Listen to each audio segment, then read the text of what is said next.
Olá, para você que tá ligado aqui no Grupo Tá de Comunicação, tá começando mais um Fala Maraca. O programa Fala Maraca é aquele programa que chama Fala Maraca, mas quem menos vai falar aqui é o Maraca, porque a gente traz sempre convidados aqui que tem muita coisa para contar pra gente. Hoje eu tô trazendo um amigo, mas não é qualquer amigo, é um grande amigo, é um cara que a gente tem bastante história para contar, mas hoje nós vamos contar a história do livro dele, Rascunhos de um Sujeito Ruim. O escritor, poeta, jornalista, cientista político, ele não gosta que fala que é cientista político, mas é cientista político também, Carlos Biasoli. Fala, Dom Biasoli, tudo bem?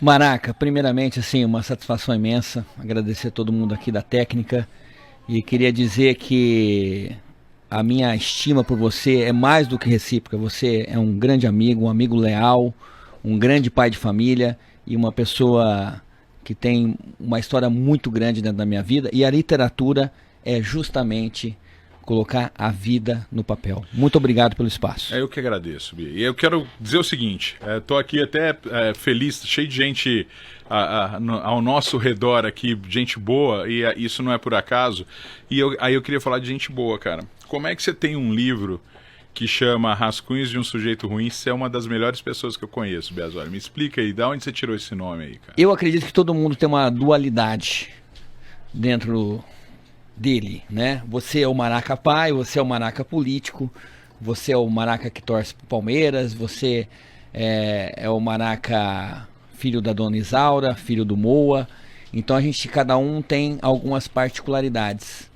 E eu acredito que a literatura, por ela ser uma arte muito difícil, não é uma arte popular hoje, eu acredito que amar a arte e fazer a arte é um mistério, é um prazer ao mesmo tempo, mas é uma coisa muito difícil. Então eu acho que o sujeito ruim vem toda essa história. E eu acho também que o nome ficou meio Belchior, né? Eu adoro o Belchior, amo o Belchior de paixão. O Belchior é o maior cantor do Brasil, né, cara? É muito bom. Eu acredito que o Belchior, eu até falei isso num programa que eu tive aqui na Tati, o Belchior, ele é uma espécie de contista musical. Eu acho que não existe no Brasil alguém que conte histórias e frases também, Maraca. E aí eu incluo até o Chico Buarque de Holanda e tal, mas igual o Belchior não existe. E eu acho que a música mais importante brasileira é Como Nossos Pais, na voz da Elis Regina, mais letra e música do Belchior. Ô, Bia, você falou do Belchior, e eu sei que, por exemplo, cara, além do Belchior, você tem alguns outros ídolos, assim. Alguns são fáceis de lembrar. Você é um cara que gosta do Mano Brown, gosta do Criolo, gosta do Chico Buarque, Belchior, mas gosta também do Bukowski, né? Sempre leu Bukowski. Esse livro, tem um pouco de cada um desses caras ou não? Esse livro é Carlos Biasoli. Ó, você sabe que eu vi você num programa falando que 80% da sua vida é a música, né? É verdade. Então a gente ficou no seu podcast. Podcast Papo com Maraca. E você sabe que muito da minha vida, até o meu modo de agir, é moldado pelos filmes, pelos livros que eu li e tal. É que eu falei exatamente isso. 80% do que eu sou hoje foi moldado, foi construído pelo que eu já ouvi de música, né? Eu acho que principalmente a música foi uma construção muito importante para mim. Só para deixar claro. E é a mesma coisa que você tá querendo dizer agora. Né? Eu acho que esses caras, por exemplo, vou te dar um exemplo. Rubem Fonseca. 80% dos escritores que fizeram sucesso no Brasil depois dos anos 80 imitaram Rubem Fonseca. E eu sou muito psicossomático. Se você falar assim pra mim que você tá com dor no dedão ou tá coçando o seu cotovelo, passa 10, 20 minutos, eu tô com uma dor no dedão, Maraca. Eu tenho essa coisa assim, né? Então se eu leio um escritor muito, às vezes eu pego muito a linguagem dele. No meu livro anterior, que é o Anfíbio, tem um conto, por exemplo, que eu escrevo muito sem pontuação, sem vírgula, sem ponto, sem nada, em uma sequência, que ele é muito o Saramago. Naquela época eu estava lendo muito Saramago, eu li um ensaio sobre a cegueira, eu fiquei muito apaixonado pelo Saramago e escrevi esse conto no meu livro anterior. Nesse agora atual, na verdade, Maraca, esse livro ele é muito diverso, porque quem me ajudou, inclusive, é a Juliana, minha terapeuta, Era um livro que era fazer uma compilação de 300 e tantas páginas. Então, assim, respondendo a sua pergunta, ele tem Bukowski, ele tem John Fante, ele tem Chico Buarque, ele tem um texto do Belchior. No meu livro anterior tem um que eu cito Cartola. Então tem todas essas montagens. Tem nesse livro atual, tem Racionais, né? Porque o que aconteceu? Eu fiz uma compilação de textos que eu tinha uma liberdade para escrever em alguns jornais em Ribeirão Preto, principalmente o Jornal Tribuna. Então eu escrevia contos, poemas e etc., artigos, e eu estava com muita dificuldade, procrastinando para compilar todos esses textos. E a Juliana, minha terapeuta, ela, conversando comigo, ela falou assim: mas escuta, você mesmo falou que 100 e tantas páginas é um livro bom. E como é que tá o livro hoje? Eu falei, ele tá na metade, 100 e poucas, mas eu acho que vai demorar mais um ano para eu compilar tudo, porque eu sou muito desorganizado, né? E eu lembro que a Juliana falou o seguinte, mas se soltasse hoje, ficava um livro bom? Eu falei, acho que ficava um livro bom. E se você iria estar satisfeito com o lançamento, com tudo? Eu falei, acho que sim. E aí deu aquele start, né? Porque a terapeuta não fala o que você tem que fazer, ela te guia, né? Uhum. E ela falou, e se a gente soltasse um livro ano que vem, ficaria legal? Eu falei, nossa, fica ótimo. E aí, só que eu tenho um de poesia para soltar, Maraca, que eu tenho um certo receio de soltar livro de poesia, porque a gente, assim, tem muito bunda mole que se diz poeta e que solta livro de poesia. Então eu sempre tive receios de soltar um livro de poesia. Mas eu acho que você tem que perder isso aí, cara. Não liga para esses caras. Então, é a sua poesia. Né? Então, é aí que eu fiz. Eu coloquei rascunhos poéticos no final, coloquei algumas poesias nesse livro. Uhum. Fiz essa compilação que é metade dos artigos e contos que eu tenho. E ano que vem, se tudo correr bem, eu vou soltar um de poesia. Que vai ser o seu 5º livro. Aí vai chamar Rascunhos Poéticos. Porque assim, na verdade, o Anfíbio, eu acompanhei a construção do final do Anfíbio ali, né? Quando você já falou, já aquele livro que eu estava escrevendo está praticamente pronto, aí eu vi você correndo. Para finalizar, Rascunhos de um Sujeito Ruim também tinha algumas coisas que você já tinha escrevido há mais tempo, depois você foi compilando tudo isso, mas aí eu já participei mais. E aí eu vou entrar nós não combinamos isso, então se eu tiver errado depois você me perdoa, por favor, mas eu não tenho medo de falar isso com você, porque você nunca escondeu. Você está vivendo um momento... acho que você não está vivendo. Sua vida ela é cheia de turbulência, né? Você cresceu nos Campos Elíseos, teve uma vida muito louca lá. Você também não esconde de ninguém que já vivenciou de tudo, de vender Belco até vender livro, ganhou dinheiro, ficou rico, perdeu dinheiro, perdeu tudo e tal. Você hoje, e aí você recentemente passou por um problema muito difícil e que você escolheu falar sobre esse problema, né? Que foi quando aconteceu o que aconteceu com o Pedro. Meu caçula. O seu caçula. E que tem muito a ver com depressão, tem muito a ver com o momento que a gente passa, tem muito a ver com o que a juventude tem vivendo, com as dores da juventude e tal. Cara, isso tem influência no seu livro, no Rascunho de um Sujeito Ruim? Tem alguma influência desse momento, cara? Eu acho que nesse livro em si não, porque esse livro é uma compilação de textos antigos. Mas eu sou um ser humano hoje totalmente diferente do que um ser humano atrás. Para quem não sabe, eu vou fazer um breve relato aqui. Eu sou adotado, eu tive uma adoção muito ruim. Minha adoção foi horrível. A minha mãe se perdeu. Hoje eu tenho noção que minha mãe foi alcoólatra. Minha mãe tinha problemas de saúde mental. E eu fiquei no mundo muito novo, com 15, 16 anos. E, inclusive tem um texto no livro, no Rascunho de um Sujeito Ruim, que fala, eu fiz. E eu falo, eu fali, eu fiquei rico, eu caí, eu levantei. E acho que é o resumo da vida de quase todo mundo, principalmente de um homem igual a mim, que estou perto dos 50 anos. Mas nada, porque assim, eu acho que não tem dor no mundo pior do que você, de uma mãe, de um pai, enterrar um filho, enterrar uma filha. E eu tive muito perto disso, sabe? E aí eu aprendi muito como as pessoas, até não julgar as pessoas hoje, porque eu aprendi muito sobre saúde mental. E aí, aliás, Maraca, eu vejo que você vem falando muito sobre isso, você vem tratando sobre isso inclusive no seu mandato parlamentar, fora da comunicação, vi que você vem tratando isso na comunicação, e eu acho que a gente precisa falar sobre saúde mental. E principalmente a pessoa, Maraca, que convive com a pessoa de saúde mental. Porque a pessoa que convive com a pessoa de saúde, com problema de saúde mental, ela adoece também. Pois é, eu acho que hoje, né, nós temos números, metade da população tem algum problema com saúde mental. Ou de sono, ou porque não vai no banheiro. Exatamente. Ou... É desde um distúrbio até uma síndrome do pânico, e às vezes a pessoa não sabe, não conseguiu diagnosticar o que ela tem. Então, o que a gente precisa deixar de mensagem aqui é que as pessoas precisam procurar ajuda, e as pessoas que estão próximas precisam ficar atentos. Os sinais nem sempre são claros, mas a gente tem que estar atento. Tem muita gente pedindo socorro do nosso lado, e às vezes estender a mão, ouvir, e lógico, dirigir para um profissional é a melhor coisa, mas só de estender a mão e ouvir você já está ajudando. Você acha que isso tem muito a ver com o momento, pandemia e tal, ou já vinha, a humanidade já estava caminhando para isso? Eu acho que a questão do odierno, né, como o que a gente vive hoje, de comunicação, do mundo muito rápido, eu acho que as relações humanas hoje estão muito supérfluas, Maraca. Eu acho que os sentimentos, eu sinto nessa geração de 20 a 30 anos, que eles banalizam demais, e aí eu não quero muito ser aquele coroa que fala, na minha época, no meu tempo. Isso é muito chato, ser saudosista. Ser saudosista também é muito chato. Mas eu sinto numa geração agora uma fulanização dos sentimentos. E eu acho que o ser humano precisa de paixão, o ser humano precisa de sentimentos. Eu sinto isso, sinto também uma pressão social muito grande nas pessoas. Agora, falando sobre o meu caso específico da minha família, na pandemia, eu acho que a pandemia fritou o cérebro do meu menino. Mas só para dizer, pessoal, eu vou fazer um relato do que aconteceu com o Pedro, mas eu queria dizer o apogeu do Pedro também.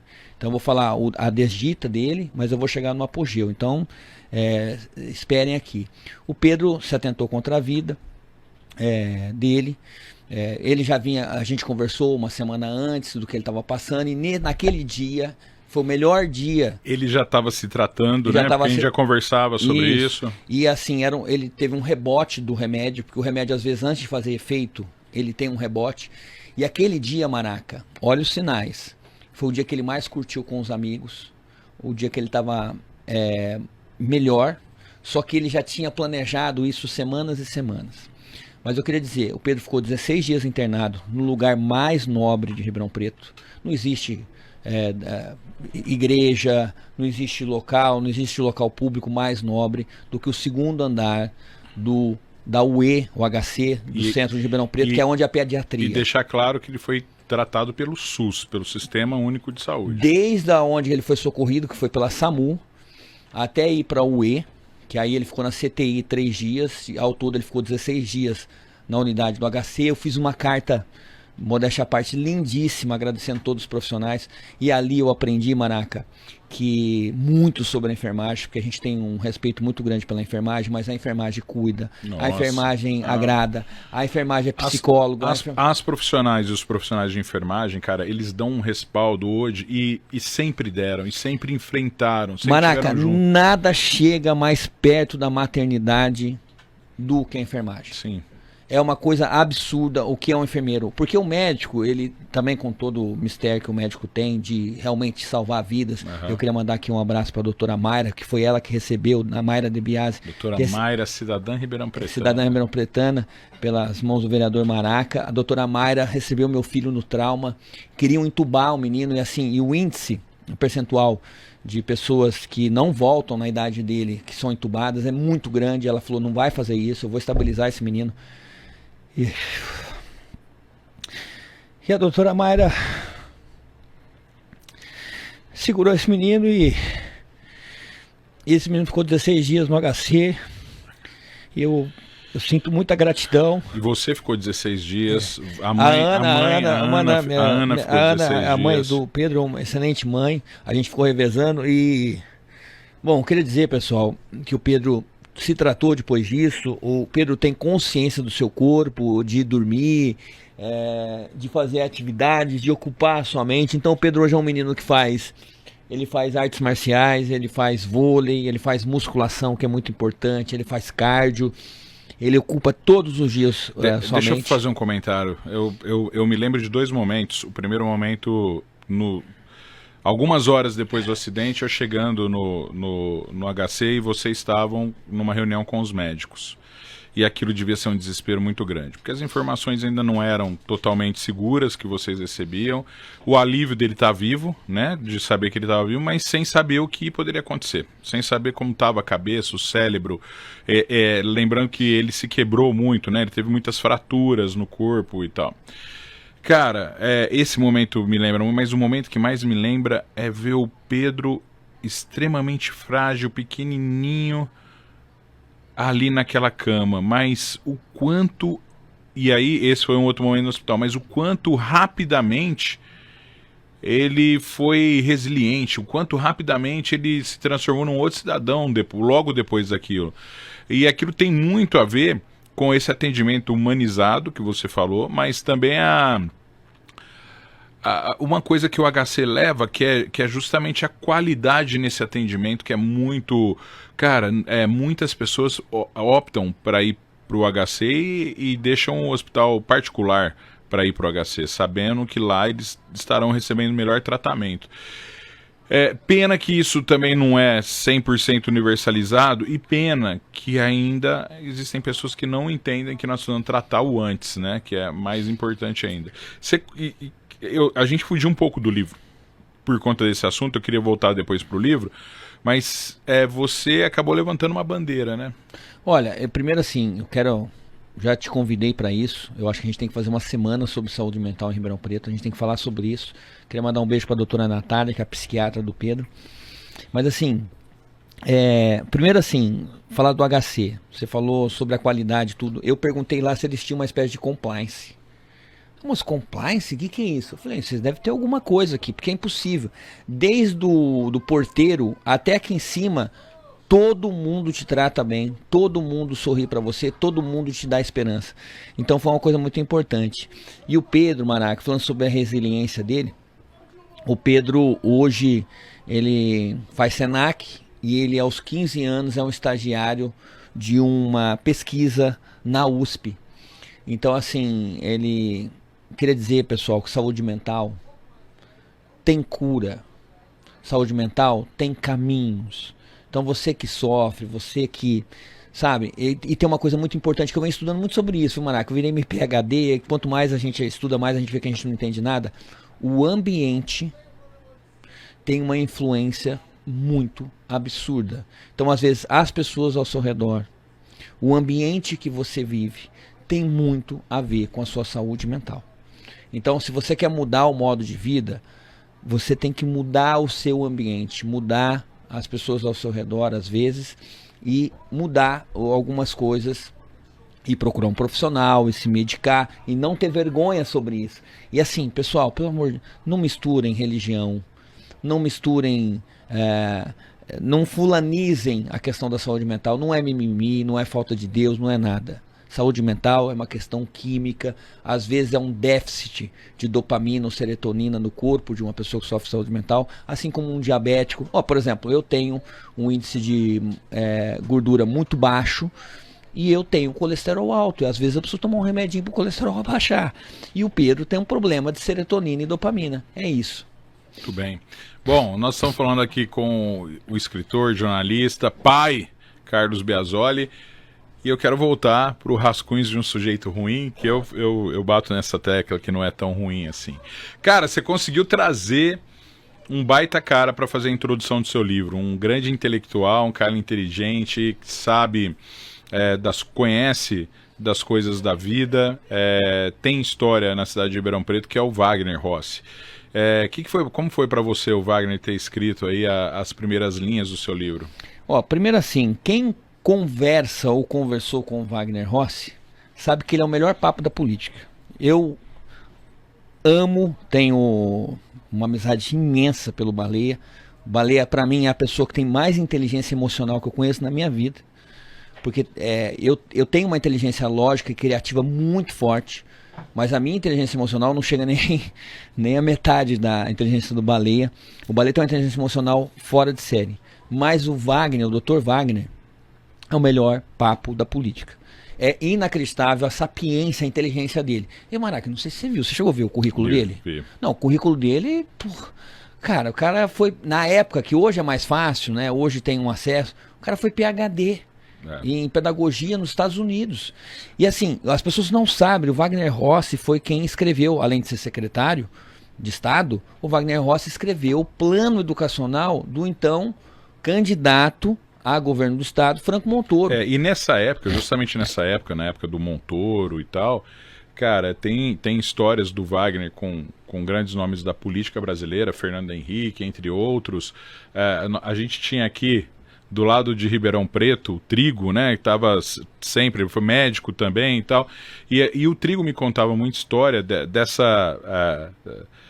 desse momento de efervescência política, e que talvez o Wagner tenha sido o grande responsável de colocar Ribeirão Preto nesse roteiro político nesse período, né? Ué, só você ver a inauguração das escolas estaduais em Ribeirão Preto. Procura a data de quantas escolas estaduais nós temos em Ribeirão Preto e quando elas foram fundadas. Isso já mata tudo. A maioria delas é desse momento. Desse momento. Que vem até o governo Orestes Quercia, assim, é absurdo. E aí não estou fazendo apologia política de nenhum partido, mas se você olhar as escolas estaduais em Ribeirão Preto, elas foram todas formatadas nessa época.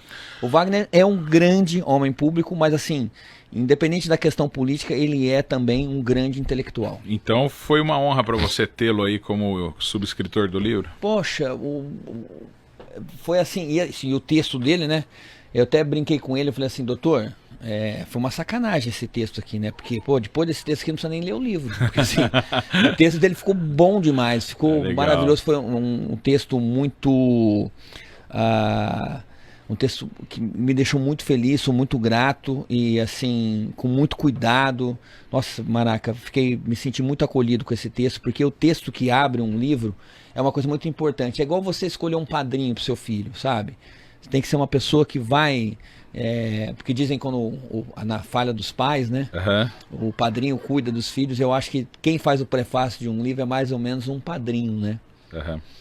Ô Bia, e assim, você já está preparando o próximo? Você falou que tem um livro de poesia, mas e os contos, cara? Você para por aí ou vem mais contos? Maraca, eu tô com um grande... Eu tenho assim um livro de poesia pronto.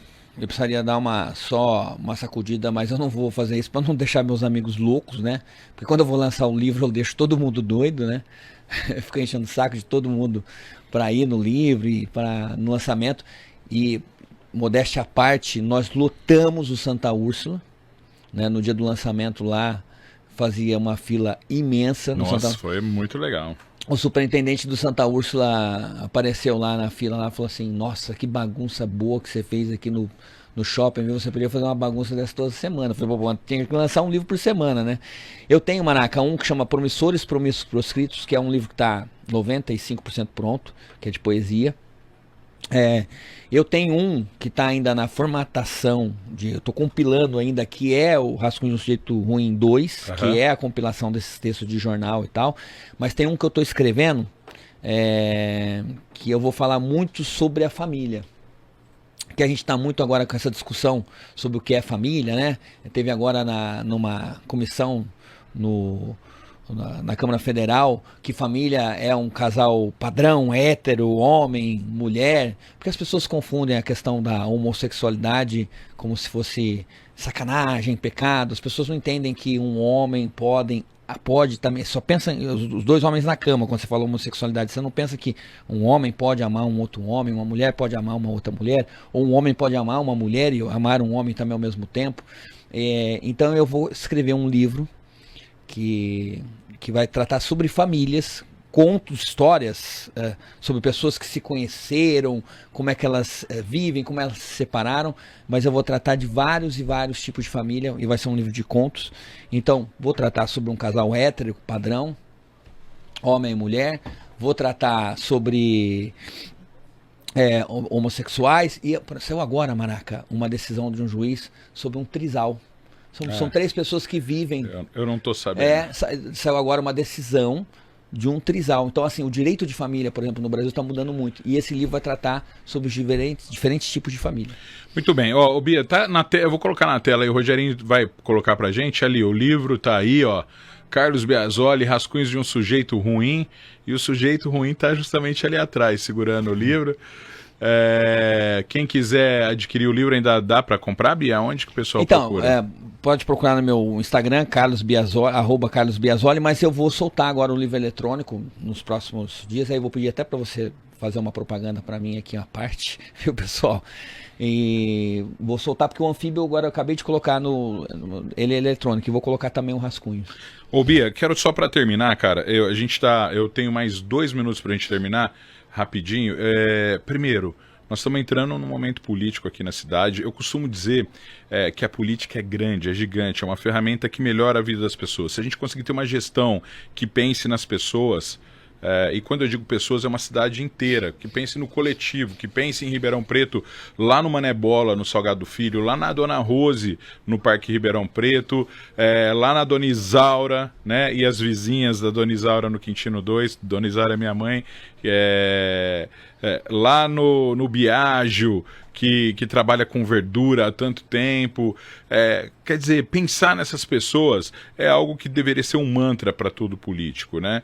E Ribeirão Preto é uma cidade que vem nos últimos anos trazendo grandes novidades aí, mas que tem trazido também uma certa problemática, que é justamente para a gente chegar, por exemplo, vamos pegar, por exemplo, a história das obras aí que estão acontecendo pela cidade, muitas obras acontecendo e tal, mas isso traz um problema.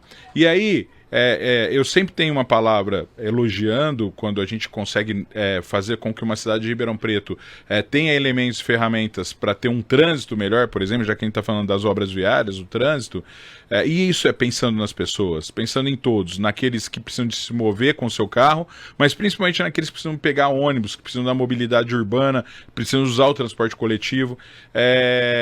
Só que muitas vezes eu acho que falta um carinho. Por exemplo, os comerciantes estão sofrendo em cada lugar que você vai fechando a cidade, tem esse sofrimento, obras que param, e que aí também não dá para culpar o governo, existe uma burocracia em cima disso tudo. Mas o que falta, na sua opinião, em Ribeirão Preto? É esse olhar para o indivíduo, é esse olhar para a pessoa? Maraca, eu vou fazer meu pensamento aqui citando uma analogia. Eu tenho uma admiração muito grande por você como homem público. Você é meu amigo, é pai, muito leal, pessoa muito leal, e eu não tenho procuração para te defender, mas eu quero fazer uma citação da sua pessoa. Você é um cara que era advogado, mas estudou gerente de cidades. Você consegue conversar Ribeirão Preto de ponta a ponta, de falar do começo da cidade até o final da cidade. Qual foi o programa que mais atendeu pessoas na cidade de Ribeirão Preto? Foi um programa que você fez, Maraca. Eu lembro quando você me falou do Acolhe Ribeirão, quando as pessoas estavam sofrendo na pandemia, as pessoas estavam passando fome. Você fez um programa que atendeu 20 mil famílias. E aí, Maraca, eu tenho um orgulho muito grande de não te chamar só de amigo, mas de falar para a pessoa: eu votei nesse cara, eu pedi voto para ele, não só como amigo, mas como um grande homem público. Eu acho que falta esse olhar. Eu acho que, por exemplo, o Acolhe Ribeirão, o governo municipal errou de não ter estendido esse programa. Aham. E eu acho que tem várias ações que faltam para o governo fazer. Tá, ó, Bia, dentro do Acolhe Ribeirão, né, por exemplo, a economia que nós fizemos na Câmara Municipal, com a ajuda de todos os vereadores, de todos os 22 vereadores, não foi só o Maraca sozinho, eu fui presidente 2 anos, mas todos os vereadores ajudaram. A gente tem o AME, que vai ser inaugurado agora, dinheiro que a gente economizou, devolveu para a prefeitura também. Então, tudo isso é muito importante, mas eu digo sempre que olhar para o sujeito, para o indivíduo, para o cidadão, para a pessoa, né, aquele olhar com a missão de mudar a vida dessas pessoas é o mais importante. A gente não tem mais tempo, infelizmente. Mas obrigado, viu, Bia? Obrigado. O Biasoli, ele sabe que a nossa amizade aí transcende política, transcende trabalho, transcende tudo. E estou muito feliz de ter batido o 2º programa com Carlos Biasoli. Obrigado, viu, Bia? Grande abraço a todos, abraço ao pessoal da técnica. De coração, muito obrigado. Valeu, Bia. Valeu, gente, ó. Fala Maraca, fica por aqui, mas voltamos semana que vem, tá? Eu deixo pra vocês todos um beijo, obrigado a todos os grupos Tátil Comunicação, obrigado ao Rogério hoje na produção aqui com a gente. Voltamos semana que vem, tchau.